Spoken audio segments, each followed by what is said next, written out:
What's up, everyone? Stunamon here. Welcome to me reading patch notes for y'all.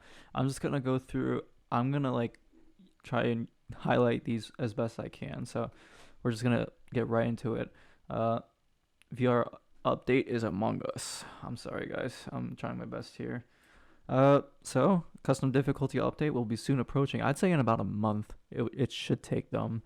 Also, small update coming even sooner than that. Hopefully, I'm not in Jacksonville by then because I will leave Friday and Saturday. So I'm gonna have uploads for those days scheduled. My VR gameplay will be tomorrow. I'll record it today, upload it tomorrow. Bada bing, bada boo. I'm also gonna try and find those new Obake fingerprints and keyboard fingerprints. A lot of fingerprint things they definitely needed to get, but about that, let's get right into the VR system that has been improved. Major headsets now officially supported. VR players will now see a small cursor when attempting to grab objects. That's a biggie right there. Toggle and hold for these grabbing objects. All right, it's pretty nice, I'd say. Slots will now highlight when attempting to slot something into them. Seated mode and left-handed mode. Dude, seated mode, bruh, I would love that. I'm kidding. I do, so. Height calibration has been added. Oh, Christ, yes, this was needed. New hand poses, animations, better visual feedback. Now swap objects between your hands by grabbing. Also very useful, so I don't have to throw my flashlight in the air and then catch it. Simulate crouching in VR by pressing the right thumbstick. I don't even know what that is, but I think I'll know it later. Snap turn 180 degrees by pressing down, if snap turning is enabled, of course. So, walkie-talkie now placed on belt, make them easier to grab and use, especially the walkie-talkie. Christ, thank God. I'm gonna say a lot of thank gods here. VR throwing physics. Now you already know. New model and textures for the VR belt. Who cares? I mean, dude, just let me throw this basketball. I'm gonna yoink that later. So, unfortunately, y'all have been abusing these doors, same as me. Just some spots are so good, you just can't be killed, right? So they're just gonna,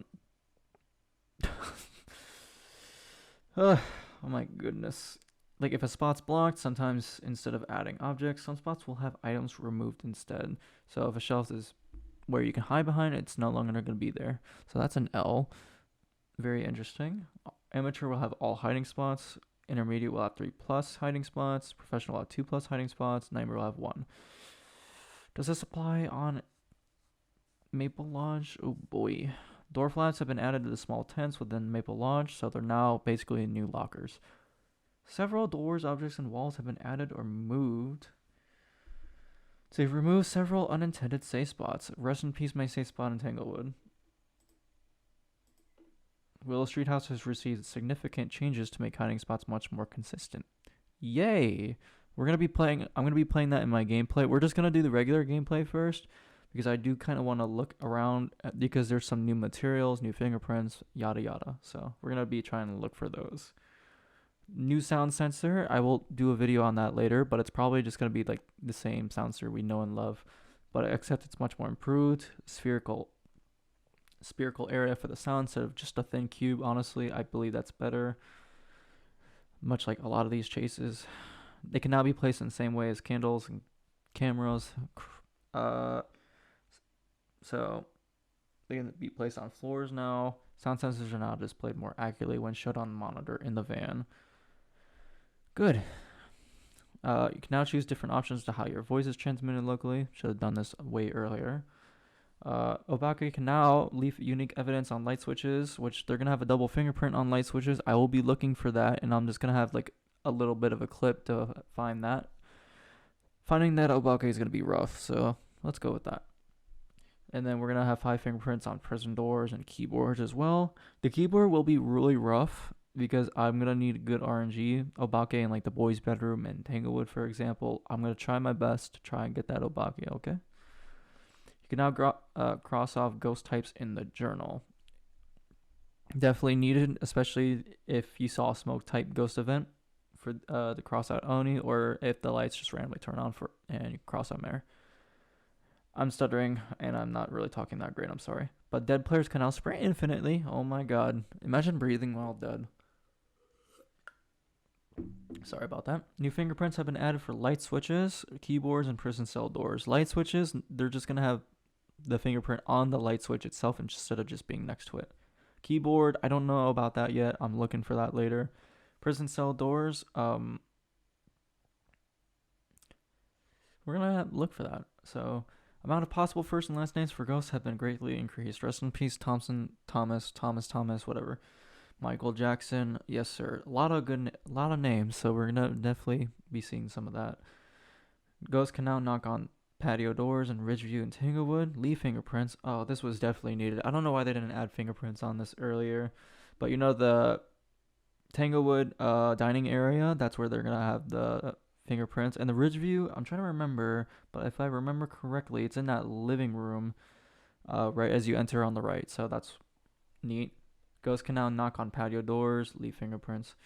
New sounds have been added, I'm assuming, for the patio, lockers, a lot of new sounds as well. So we're going to be investigating that too. And I don't know, new sounds. There's one more. I believe it was for the, keyboard sound as well. Light switch and ceiling light to the Edgefield basement. Thank you. Several collidors to trees. Yes, sir. Yes, sir. Ghosts can now interact with keyboards to turn on desktop computers. So they brought that back, basically. Soft shadow setting will now affect all lights instead of only equipment lights. Okay, good. Good. Previous game photos in lobby are now easy to see. Added sounds to lockers. Light switch to the cleaning closet. Oh, biggest change right here. Added eyelashes to the player models. Thank you, devs. Thank you. Updated engine for better performance, increased stability, VR compatibility. Hint, what this means is more content in the future. I'll just put it that way. Also, that means they can update Unity now, and they can further improve everything. Changes. Lighting has been removed. Will return with foggy weather. I actually kind of missed the foggy weather, but I think I know how it's going to go in the later, but we'll see how it goes within the content updates later. I think they're going to add it back in the custom difficulty update. It would make more sense. Fingerprints will now be placed on the light switch instead of next to it, like I said earlier. Light switches have been moved to more intuitive positions, so we're going to see some light switch changes here. Locations. Assets have been moved, better aligned with the environment. Floors have had several floors have had their materials changed. I don't know what this means, but we're gonna be looking around anyway. In I want to say, give me an hour or two for the video. All right, we're gonna do multiple gameplay videos today. Audio effects have been adjusted to improve distinction of sounds between different floors. I'm glad they're doing this. Lighting has been adjusted in Ridgeview, Tanglewood, Edgefield. Improved performance, especially Edgefield. Thunder sounds have been improved to be more dynamic during heavy rain, so that means more thunder sound effects, I think. Sync taps have gotten replaced effects, so we're going to look at that and try and get some dirty water today. Sync tap audio, nice. Scrolling with the scroll wheel in the journal has been improved. I don't recall ever doing that, but maybe. Spotlights have been adjusted. Computer in the Tanglewood is now turned on with the keyboard instead of the screen.